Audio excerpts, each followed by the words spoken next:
రాకాలోకంకి స్వాగతం. ఈ కంటెంట్ మీకు నచ్చినట్టయితే లైక్ చేయండి, మీ బంధుమిత్రులకి షేర్ చేయండి. ఇప్పటి వరకు సబ్స్క్రైబ్ చేసుకోకపోతే సబ్స్క్రైబ్ బటన్ని నొక్కండి, అదేవిధంగా బెల్ ఐకాన్ని కూడా నొక్కండి. జై హింద్ మిత్రులారా. ఈ దేశంలో ఉన్నటువంటి సెక్యులర్ వాదులకు అదేం విచిత్రమో తెలియదు కానీ హిందూ పండగల్లో మాత్రమే సూక్తి ముక్తావళి చెప్పేటటువంటి అలవాటు ఉంది. హిందూ పండగల్ని మాత్రమే సెక్యులరైజ్ చేసేటటువంటి ప్రయత్నం జరుగుతూ ఉంటుంది. పర్యావరణం గురించి మాట్లాడాలంటే వినాయక నిమజ్జనం సమయంలోనే గుర్తుకొస్తుంది. ఆర్టిఫిషియల్ కలర్స్ గురించి హోలీ సమయంలో మాత్రమే గుర్తుకొస్తుంది. మెడలు తెగిపోయి పక్షులు చనిపోయేది సంక్రాంతి సమయంలోనే గుర్తుకొస్తుంది. ఈ రకంగా హిందువులు పండగ చేసేటప్పుడు మామూలు సమయంలో పాముల విషయంలో మాట్లాడని వాళ్ళు నాగపంచమి నాగుల చవితి రాగానే పాముల పట్ల ఎక్కడ లేని ప్రేమ వచ్చేస్తుంటుంది. హిందువుల పండగ రాగానే ఏదో ఒక దాడి చేయటము చాలా కామన్గా జరుగుతూ ఉంటుంది. తాజాగా ఇప్పుడు ఈ దసరా పండగల్లో కర్ణాటకలో ఒక విడ్డూరం జరుగుతుంది. కర్ణాటకలో బాను ముష్తాక్ అనేటటువంటి బుకర్ ప్రైజ్ పొందినటువంటి కర్ణాటక రచయిత్రి ఆమె ఈసారి దసరా పండగల్ని ఆమె ప్రారంభించబోతుంది. కర్ణాటక ప్రభుత్వానికి సంబంధించిన ఇంకేదైనా రాజకీయ కార్యక్రమాన్ని ఆమె ప్రారంభించవచ్చు, దసరానే ఎందుకు చేయాలి? ఇది చాలా విచిత్రమైనటువంటి విషయం. సిద్ధరామయ్య ప్రభుత్వము తన యొక్క అహిందా పాలసీ, అహిందా అంటే అల్పసంఖ్యకరు, ఈ ఓబీసీలు, దళితులు వీళ్ళందరినీ కలిపి ఒక కూటమిగా ఏర్పాటు చేసి ఈ ఓట్ బ్యాంక్ రాజకీయం చేయడంలో సిద్ధరామయ్య సిద్ధాస్తులు. ఆ సిద్ధరామయ్య ఈ బాను ముష్తాక్ని ఈసారి విజయదశమి, మైసూరుకు చెందినటువంటి సుప్రసిద్ధ విజయదశమి పండగకి ఆమెని చీఫ్ గెస్ట్గా పిలిచారు. ఆమె ప్రారంభించబోతున్నారు. ఈవిడ గతంలో భువనేశ్వరీ దేవి అంటే మైసూరు రాజ సంస్థానపు ఆస్థాన దేవత అయినటువంటి మైసూరులో కొలువైనటువంటి భువనేశ్వరికి వ్యతిరేకంగా ఆమెని కించపరుస్తూ రచనలు చేశారు. దురదృష్టం ఏంటంటే ఆమె ఈసారి చేయబోతున్నారు. దీనిని చివరికి మైసూరు రాజకుటుంబానికి చెందిన మహారాజకుమారి ఇంద్రాణీదేవి కూడా వ్యతిరేకిస్తున్నారు. తాజాగా యాక్సిస్ బ్యాంక్ వాళ్ళు పండగల సీజన్ ప్రారంభమైందని చెప్పేందుకు ఒక అడ్వర్టైజ్మెంట్ తీసుకొచ్చారు.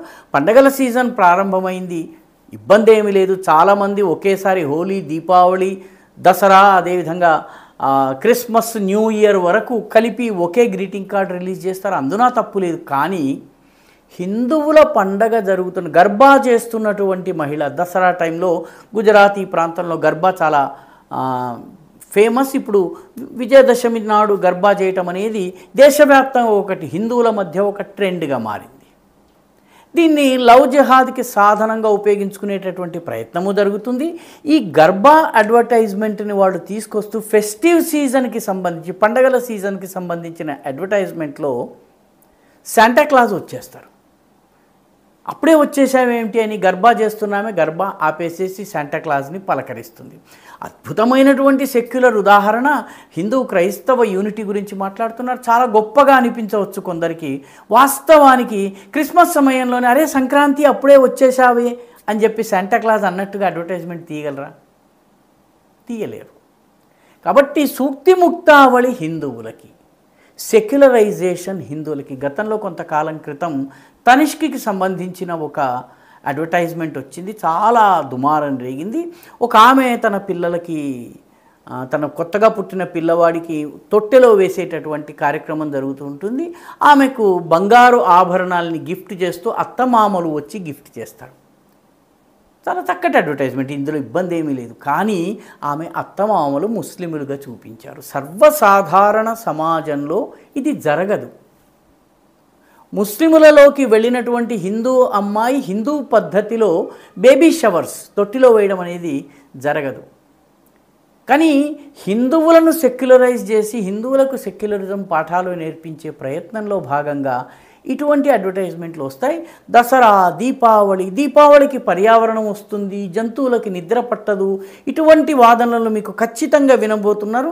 తమ పెళ్ళిళ్ళకి బాణాసంచా కాల్చుకునేటటువంటి సినీ నటులు చాలామంది బాణసంచ వింటే నాకు గుండె నొప్పి వస్తుంది, లేకపోతే నాకు ఆస్తమా వస్తుందని చెప్పినటువంటి సంఘటనలు కూడా ఉన్నాయి. ఇక ఈ పండగల సీజన్ ప్రారంభమైంది కాబట్టి హిందూ మత విశ్వాసాల పైన దాడులు కూడా దసరా నుంచి మొదలుపెట్టి మీకు సంక్రాంతి దాకా మీకు ఇవి కొనసాగుతూనే ఉంటాయి. సంక్రాంతిలో పతంగీలు గాలిపటాలు ఎగరేయటం దాకా కొనసాగుతాయి. అడ్వర్టైజ్మెంట్ల రూపంలో కూడా జరుగుతున్నాయి. రాజకీయ పార్టీలు కూడా హిందూ పండగలకే సెక్యులరిజం అంటించేటటువంటి ప్రయత్నం చేస్తున్నారు. మైసూర్లో అది జరుగుతోంది. ఇది చాలా దురదృష్టకరమైనటువంటివి. ఇటువంటి సెక్యులరిజం పాఠాలు అన్ని మతాలకి నేర్పాలి. ఫలానా పండగ సమయంలో బలి చేసి బక్రీలను చంపేస్తూ ఉంటారు, ఈ రకంగా రక్తపాతం మంచిది కాదు, జంతువధ మంచిది కాదని చెప్పి అడ్వర్టైజ్మెంట్లు రాగలగాలి. ఆ రకంగా చేయబోయినటువంటి పేటా వాళ్ళకి ఏం జరిగిందో మనందరికీ తెలుసు. వాళ్ళ నోళ్ళు మూతపడిపోతాయి. కాబట్టి ఈ రకమైన పాఠాలు కేవలము హిందువులకే చెప్పాలన్నటువంటి ధోరణిని మానుకోవడం మంచిది. ఈ వీడియో మీకు నచ్చినట్టయితే లైక్ చేయండి, షేర్ చేయండి, ఈ ఛానల్కు సబ్స్క్రైబ్ చేయండి. మీ అభిప్రాయాన్ని కమెంట్ల రూపంలో తప్పనిసరిగా పంపించండి.